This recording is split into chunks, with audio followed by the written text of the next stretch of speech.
오늘도 이곳에 함께 모여 하나님께 예배드리고 계신 여러분 모두에게 우리 주님의 은혜와 평화가 넘치시기를 바랍니다. 지난주에 애굽은 이스라엘을 내보내지 않는 바로 때문에 파리 재앙을 맞았습니다. 그 파리 재앙은 이제 더 이상 애굽인들의 생활을 불편하게 하는 정도의 재앙이 아니었죠. 그 재앙은 이제 하나님의 창조 세계를 황폐하게 만드는 정도까지 커졌습니다. 그래서 하나님께서는 그렇게 당신의 창조 세계를 황폐하게 한 애굽을 이제 이스라엘과 나누심으로 그들을 적으로 간주하시고 전면전에 돌입하실 것을 선포하셨습니다. 그런데도 바로는 또다시 하나님의 뜻을 따르지 않았죠.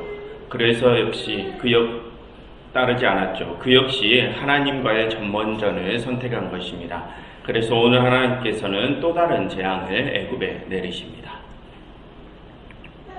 먼저 오늘 본문의 줄거리부터 살펴보겠습니다.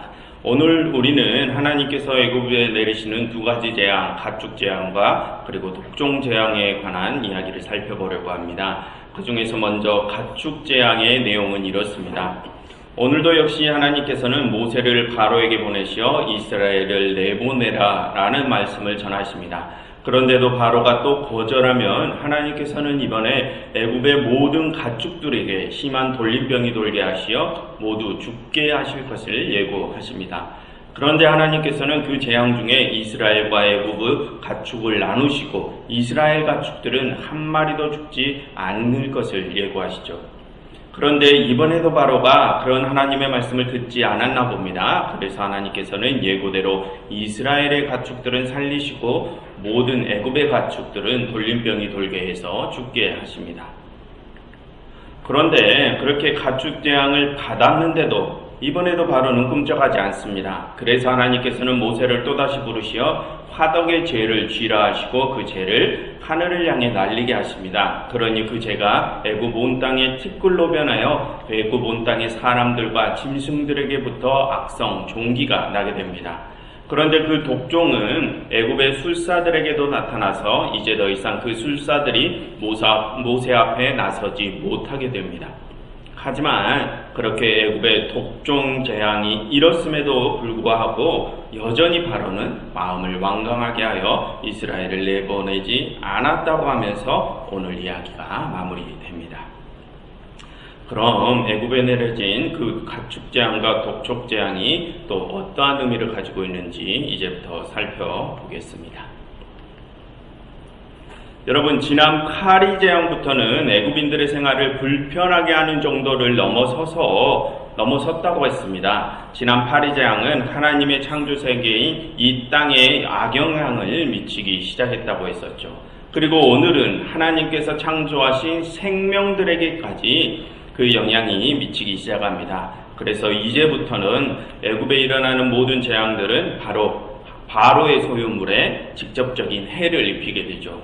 그의 가축들과 백성들이 직접적인 해를 입게 됩니다. 그럼 여러분, 오늘의 가축 재앙은 무엇 때문에 생긴 것입니까?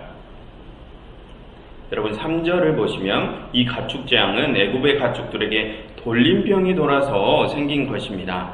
그럼 여러분, 지금 애굽에는 왜 이렇게 돌림병이 돈 것입니까? 그것은 지난번 이 재앙 때문에 생긴 것입니다. 여러분, 지난번에 애굽은 바로가 하나님께서 개구리를 없애주시면 이스라엘을 내보내겠다고 한 그 약속을 어겨서 이 재앙을 받게 되었죠. 그때 그 이들은 애굽의 모든 사람들과 가축들에게 들러붙었습니다. 그런데 그때 하나님께서는 개구리는 없애주셨지만 그 이들은 그대로 남겨두셨죠. 그래서 오늘 그 이들로 인하여 악질, 즉 탄저병이 이 애굽의 가축들에게 돌게 된 것입니다. 여러분, 그러한 내용은 이제 애굽이 스스로 자멸하기 시작했음을 보여줍니다. 하나님의 말씀을 거부하고 죄악 속에 남기를 선택한 애굽이 스스로의 죄악으로 인하여 자멸하기 시작했음을 의미하죠. 그런데 여러분, 4절과 6절을 한번 보시면 그렇게 애굽의 가축들이 돌림병에 죽어가는 중에도 하나님께서는 이스라엘의 가축들을 따로 구별하시어 그 가축들에는 돌림병이 생기지 않게 하시죠. 여러분, 그와 같이 하나님께서 이스라엘과 애굽을 분리하시는 일은 지난주 파리장 때부터 시작되었었습니다. 하나님께서는 이제 이스라엘을 애굽에서 분리하심으로 애굽과의 전면전을 선포하시고 그 와중에 당신의 백성들을 따로 구원하실 것임을 선포하셨습니다. 그래서 오늘도 그대로 이루어지고 있는 것입니다. 지난주에는 애굽 땅이 황폐해지는 가운데 이스라엘 땅은 황폐해지지 않았고, 오늘은 애굽의 가축들이 모두 죽어나가는 상황 가운데서 이스라엘 가축들은 아무런 해도 입지 않게 됩니다. 그래서 여러분, 지금이라도 애굽은 그러한 상황들이 무엇을 의미하는지를 깨달아야 합니다. 그래서 그들은 지금이라도 자신들이 누구의 말씀을 따라야 하는지를 다시 선택해야 하죠. 그럼 여러분, 지금 애굽은 그 상황 가운데서 무엇을 깨달아야 할까요?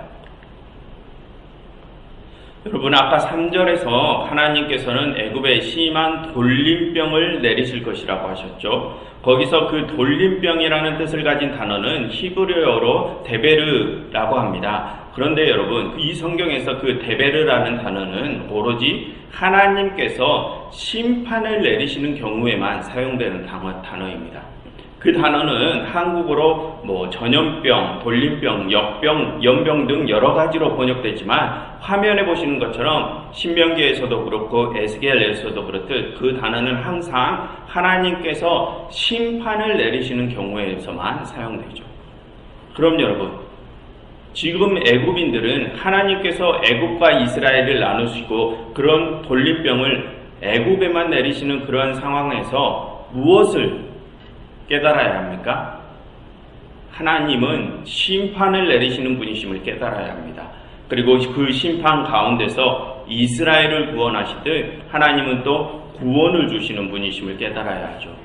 그래서 애굽인들은 그렇게 심판과 구원을 주관하시는 하나님의 뜻을 따르지 않으면 오늘 가축이 죽어나가듯 이제 앞으로 자신들도 위험해질 수 있다는 것을 깨달아야 합니다.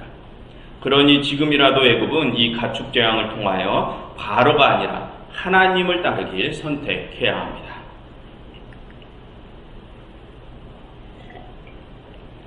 그런데 여러분, 우리는 이 가축 재앙에서 한 가지 의문을 가질 수 있습니다. 왜 하나님께서는 바로와 애굽인들이 죄를 지었는데 아무런 죄가 없는 가축들을 죽이시느냐, 이런 의문을 가질 수 있습니다. 그럼 여러분, 왜 하나님께서는 그처럼 우리 인간이 잘못을 했는데 그 잘못의 대가를 가축들이 치르게 하실까요? 그럼 그 가축들의 입장에서는 너무 억울한 일 아닙니까?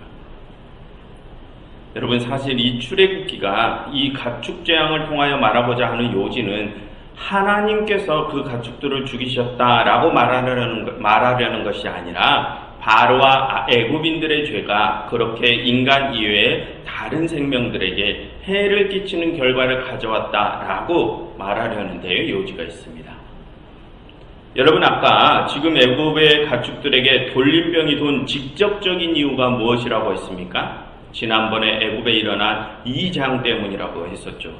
그럼 지난주에 그 이는 무엇을 상징했었습니까? 그 이는 해충처럼 변해버린 모든 애굽인들을 상징했었죠.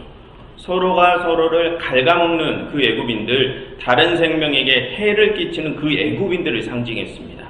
그래서 그런 해충과 같은 사람들 때문에 오늘 가축에 돌림병이 된 것입니다. 그럼 여러분, 오늘 가축 재앙의 요지는 하나님이 애굽의 가축들을 죽이셨다라는 것입니까? 아니면 해충과 같은 그 애굽인들이 자신들의 가축들을 죽음으로 몰고 갔다라는 것입니까? 애굽인들이, 사람들이 자신들 스스로 자신들의 가축들을 죽음으로 몰고 갔다라는 뜻입니다. 그것이 이 가축 재앙의 요지입니다. 그러니 우리는 이러한 내용을 읽으면서 우리 인간들의 죄악의 결과를 하나님께 돌리는 그런 오해를 하지 말아야 할 것입니다.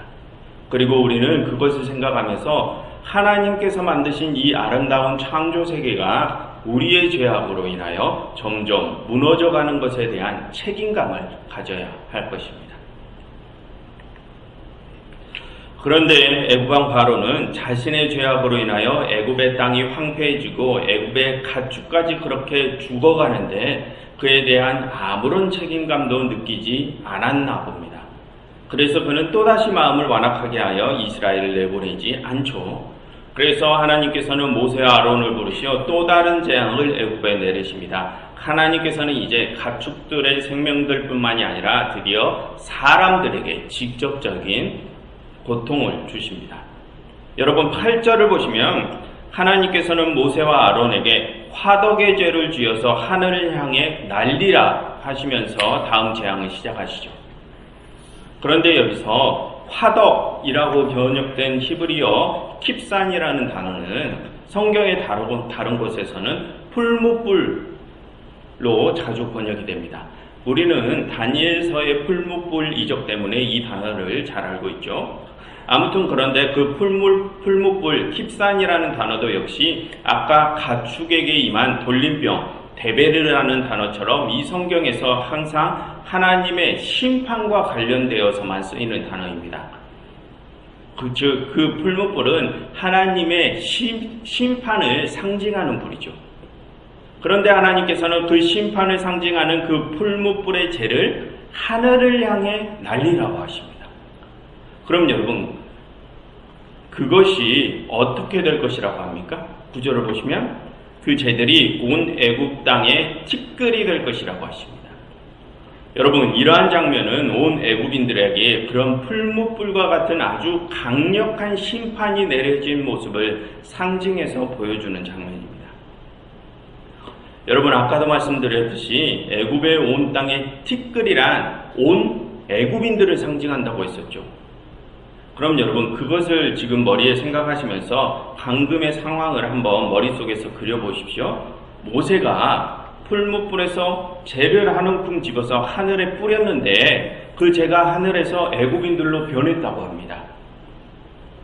여러분 그러한 장면은 마치 하늘이 영화관의 스크린이고 그 스크린 속에서 제가 애굽인들로 변하는 효과를 보여주는 장면입니다.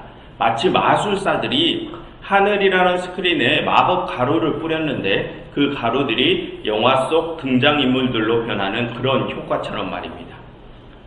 아무튼 그런데 그 애굽인들을 상징하는 제가 방금 어디에 있었다고요? 풀무불 속에 있었다는 것입니다. 그 애굽인들이 심판의 불구덩이에 있었다는 것입니다. 그것을 보여주는 장면이 바로 이 장면입니다. 그래서 이 풀무불에서부터 시작한 이 독종 재앙도 뒤에 있을 하나님의 홍해 심판을 예고하는 표징의 역할을 하는 재앙입니다. 그런데 그렇게 뒤에 있을 참혹한 심판을 예고하는 그 장면에서 갑자기 그 티끌들이 애굽 온 땅의 사람들과 짐승들에게로 나와서 달라붙었다고 합니다. 여러분 이러한 장면을 또 방금과 같은 영상 기법으로 표현을 하자면 방금 그 스크린 속의 등장인물들이 마치 화면을 뚫고 현실로 튀어나오는 듯한 그러한 장면을 표현한 것입니다.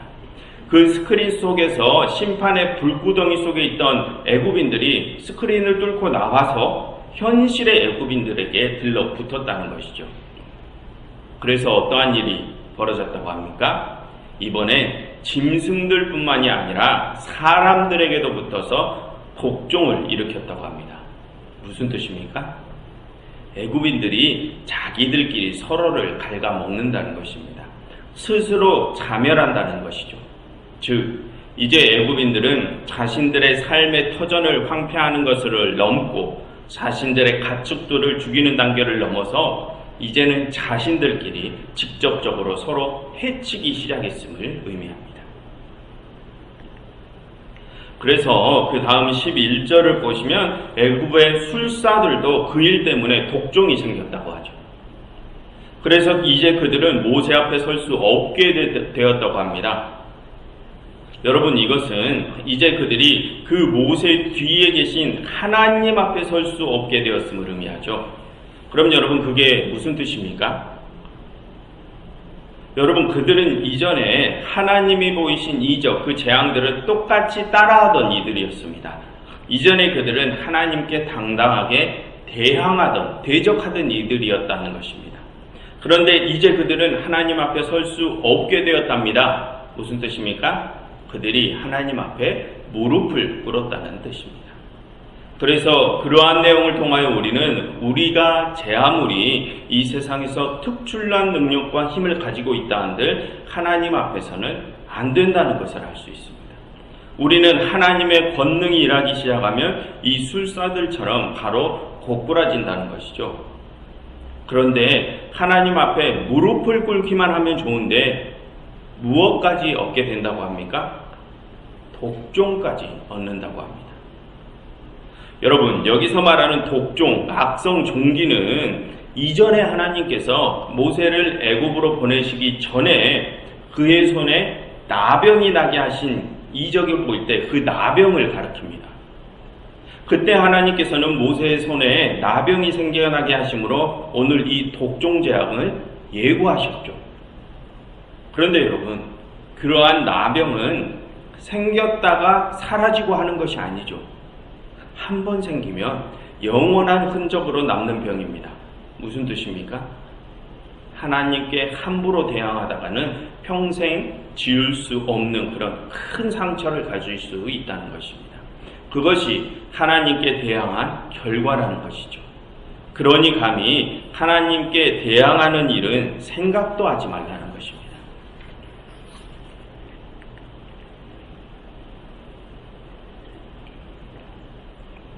그래서 이제 이 애굽의 술사들은 평생 치유할 수 없는 그런 큰 병을 얻고서 이제 모세 앞에만 설 수 없게 된 것이 아니라 바로의 옆에도 설 수 없게 되죠. 그럼으로써 이제 이 싸움은 새로운 국면을 맞게 됩니다. 이제 바로는 옆에 도와주는 사람이 없이, 그 술사들 없이 바로 홀로 이 싸움에 임하게 됩니다. 그런데 여러분, 이제 바로만 그렇게 홀로 서는 것이 아니라 이제는 모세도 홀로 서게 됩니다. 여러분, 오늘 이 독종 재앙을 끝으로 이제 앞으로는 아론이 그 어떠한 일도 하지 않습니다. 다음 주에 살펴볼 내용이지만 13절을 먼저 가서 보시면, 여러분들의 성경에서 13절을 먼저 가서 보시면 하나님께서는 이제 모세에게만 명령을 내리시죠. 그리고 그 다음 메뚜기 재앙에서도 그렇고 어둠과 죽음 재앙을 거쳐 홍해 재앙까지 하나님은 모세에게만 명령을 내리십니다. 중간에 바로가 모세와 아론에게 부탁을 하기는 하지만 하나님께서는 이제 아론은 빼놓고 모세에게만 명령하십니다. 즉 이제 모세도 그의 옆에 아무도 없다는 것이죠. 여러분, 그러한 내용은 이제 이 싸움은 바로와 모세, 정확히 말하면 바로와 하나님의 1대1 정면 승부가 되었음을 의미합니다. 그럼 여러분, 이 하나님과 바로의 승부에서 그 승부의 주도권은 누가 주게 될까요? 당연히 하나님께서 주실 것이죠. 그래서 뒤에 12절을 한번 보시면 여호와께서 바로의 마음을 완악하게 하셨다는 표현이 지난 7장 이후에 처음 사용되게 됩니다. 여러분, 하나님께서 애굽에 내리시는 재앙들은 지난 7장에서부터 시작되었습니다. 그리고 그 7장에서 처음으로 소개된 지팡이 이적에서 여호와께서 바로의 마음을 완악하게 하셨다라는 이 표현이 처음 사용되고 그 뒤의 재앙들에서는 그 표현이 쓰이지 않았습니다. 그저 바로가 마음을 완악하게 가졌다라는 표현만 나왔죠. 그런데 이제 다시 여호와께서 바로의 마음을 완악하게 하셨다라는 이 표현이 바로와 하나님의 1대1 정면 승부가 시작되는 이 독종 재앙에서 다시 쓰입니다. 그럼으로써 이 승부에서의 주도권을 하나님이 가지고 가실 것임을 강조하는 것이죠. 그렇듯 이제 이 싸움은 새로운 국면을 맞이하게 되었습니다. 이 싸움은 하나님과 바로의 대결이라고 하기보다는 하나님의 일방적인 공격이 될 것입니다. 그래서 바로는 지금이라도 자신에게 닥친 이 상황을 직시해야 합니다. 그리고 그는 깨달아야 하죠. 하나님께서 이 독종 재앙을 통하여 예고하시고자 하는 그 메시지가 무엇인지를 그는 깨달아야 합니다. 그럼 여러분, 하나님께서는 이 독종 재앙을 통하여 무엇을 말씀하시고자 하신 것일까요? 여러분 방금 말씀드렸지만 하나님께서는 이전에 모세를 통하여 나병 이적을 보이셨습니다. 그래서 그 나병 이적은 오늘 독종재앙을 예고하는 표징의 역할을 했었죠. 그런데 오늘 이 독종재앙 역시 또 뒤에 있을 더 큰 재앙의 표징의 역할을 한다고 했습니다. 그럼 여러분 이제 뒤에 따를 그 큰 재앙은 얼마나 커질 재앙일까요? 여러분 처음에는 모세의 손에 나병이 났습니다. 그리고 그 다음에는 애굽인들의 온 몸에 독종이 나는 재앙으로 커졌죠. 그럼 그 다음에 일어날 재앙은 얼마나 큰 재앙이겠습니까? 바로는 일단 그것부터 깨달아야 합니다. 그리고 여러분 아까 9절에서 이 독종재앙은 풀무풀 속에 제가 애굽 온 땅의 짐승과 사람에게 달라붙어 생긴 재앙이라고 했었죠. 그런데 거기서 우리가 관심을 가질 또 다른 부분은 사람에게만 그 제가 달라붙은 것이 아니라 짐승에게도 달라붙었다는 것입니다. 그래서 그 부분을 통하여 우리는 이 독종재앙이 아까 앞에 나온 그 가축재앙과 어떠한 연관이 있음을 생각해 볼 수 있습니다. 그럼 여러분 아까 앞에서 일어난 가축재앙에서는 그 가축들이 어떻게 되었습니까? 모두 죽음을 맞이했죠. 그런데 이제는 가축을 넘어 사람에게 재앙이 시작되었습니다. 그럼 여러분 우리는 여기서 이 애굽인들에게 어떤 재앙이 찾아올 수도 있음을 짐작할 수 있습니까? 이전에는 가축이 죽었으니 이제 사람에게도 그 죽음이 찾아올 수도 있음을 짐작해 볼 수 있습니다. 그래서 바로는 그것 역시 깨달아야 합니다. 이제 애굽에 닥칠 재앙은 인간의 생명의 위협을 가할 아주 강력한 재앙들임을 깨달아야 하죠. 그래서 이제라도 마음을 돌이켜 하나님 앞에 무릎을 꿇어야 합니다. 여러분 그처럼 오늘 이 가축재앙과 독종재앙은 인간의 죄악이 자연을 파괴하고 그 다음으로는 다른 생명들을 위협하고 결국은 인간 자신들에게까지 위협을 준다는 것을 말해주는 재앙입니다.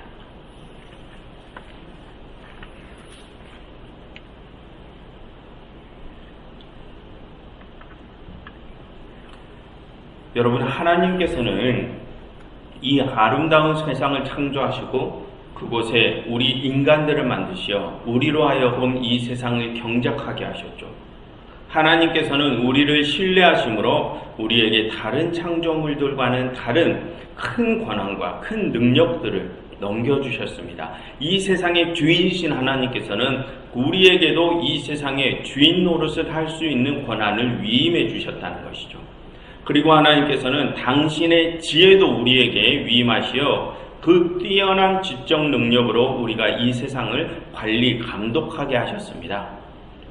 우리에게는 그렇게 하나님의 신뢰를 받는 청지기의 역할이 주어진 것입니다. 그런데 그런 하나님의 청지기들이 변질되어 버렸습니다. 그 청지기들이 이제는 자신들이 이 세상의 주인이 되려 합니다. 하나님께서는 우리를 믿으시며 당신의 주권을 우리에게 위임해 주셨는데 우리는 도리어 그 위임받은 주권으로 이 세상의 주인의 자리를 노리죠. 거기에 더해 우리는 성군이 되려 하는 것이 아니라 폭군이 되려 합니다. 이 세상을 우리만의 필요에 따라 우리 마음대로 주장하려 합니다. 그래서 하나님께서는 그런 우리를 가만두고 보실 수는 없으십니다. 왜냐하면 다른 모든 피조물들도 역시 하나님 당신께서 아끼시고 사랑하시는 피조물들이기 때문입니다. 우리 한 인간 종족 때문에 이 아름다운 피조세계 전체가 망가지는 것을 하나님께서는 두고만 보실 수는 없으십니다. 그래서 하나님께서는 우리를 깨우치기 시작하시죠. 처음에는 작은 벌들로 시작하십니다. 하지만 우리는 그동안 우리가 누렸던 권력과 권한들을 놓치기 싫어서 그 작은 벌들에는 꿈쩍도 하지 않습니다. 그래서 하나님께서는 점점 더 큰 벌들을 주시죠. 그런데 여러분, 그 벌들은 사실 하나님께서 주신 벌들이 아닙니다. 사실은 그동안 우리가 저질러 놓았던 그 죄들이 우리 스스로를 갉아먹기 시작한 것입니다. 그렇게 우리는 점점 더 서로를 갉아먹으면서 우리의 최후의 날을 앞당기고 있습니다. 그런데도 우리는 아직까지도 그것을 깨닫지 못하고 있습니다. 여러분, 지금 우리의 모습을 한번 보십시오. 지금 우리의 모습이 이 출애굽기의 바로와 애굽인들의 모습과 똑같아 보이지는 않으십니까? 우리가 저질러 놓은 죄악들이 점점 우리를 갉아먹고 있는데, 지금까지 우리가 누렸던 권한과 힘을 놓지 않으려고 우리는 서로가 서로를 갉아먹으면서 자멸해 가고 있는데, 지금 우리는 아무것도 눈치채지 못하고 있지 않습니까? 이렇게 가다가는 앞으로 우리에게 얼마나 더 큰 재앙이 내려질지 생각도 하지 않고 있지 않습니까? 여러분, 그것이 아니라면 혹시 우리는 그 모든 것을 이미 알고 있으면서도 애써 그것을 무시하고 있는 것은 아닙니까? 여러분, 지금 우리가 이렇게 자연을 훼손하고 서로가 서로를 갉아먹다가는 우리의 앞날은 조만간 파멸일 것을 우리는 다 알고 있습니다. 그런데 우리는 지금 아무런 변화도 하려 하지 않죠. 그저 그동안 욕심으로 가득 찼던 그 삶의 방식 그대로 살아가다가 생을 마감하기를 바랍니다. 여러분, 지금 우리의 세대에서는 이 세상이 파멸될 만큼의 그런 끔찍한 재앙이 오지 않을 수도 있습니다. 하지만 어쩌면 바로 우리 다음 세대들, 바로 우리의 자식들이 우리가 저질러 놓은 그 죄악의 대가를 치르게 될 수도 있습니다. 그런데도 우리는 나만 편하게 살다 가면 그만이지 라는 생각으로 아무런 변화도 생각하지 않습니다.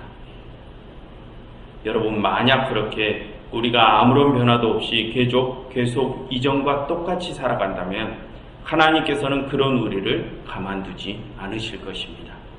어쩌면 하나님께서는 지금 우리 세대로 그 큰 재앙을 앞당기실 수도 있으십니다.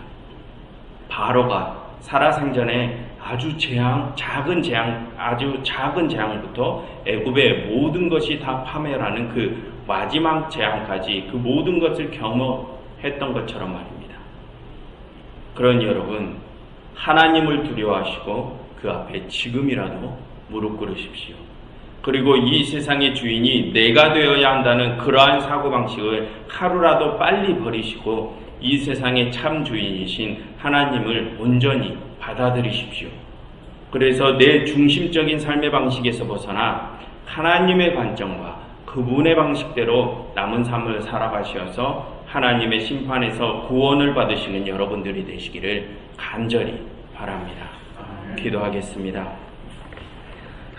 하나님, 저희가 하나님의 피조물임을 직시하게 하시고 그 피조물의 자리로 저희가 다시 돌아가게 하시옵소서.